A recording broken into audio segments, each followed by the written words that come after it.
প্রিয় বাগেরহাট ২ আসনের সর্বস্তরের সম্মানিত জনগণ, আসসালামু আলাইকুম। আমি আপনাদেরই একজন।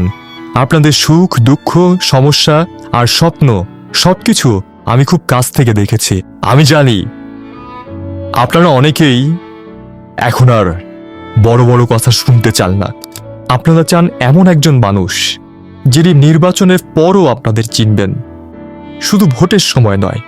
উন্নয়ন মানে শুধু রাস্তা না, উন্নয়ন মানে নিরাপত্তা, ন্যায় বিচার আর মানুষের পাশে থাকা। আর তাই আসন্ন জাতীয় সংসদ নির্বাচনে বাগেরহাট ২ সদর ও কচুয়া আসন থেকে জাকের পার্টি মনোনীত সংসদ সদস্য প্রার্থী হিসেবে আমি খান আরিফুর রহমান আরিফ আপনাদের সামনে হাজির হয়েছি।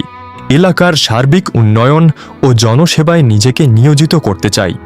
আসুন, উন্নয়ন ও ন্যায়ভিত্তিক সমাজ গঠনে গোলাপ ফুল মার্কায় ভোট দিয়ে আমাকে আপনাদের সেবা করার সুযোগ দিন। আপনাদের মূল্যবান ভোট ও দোয়া একান্তভাবে কামনা করছি।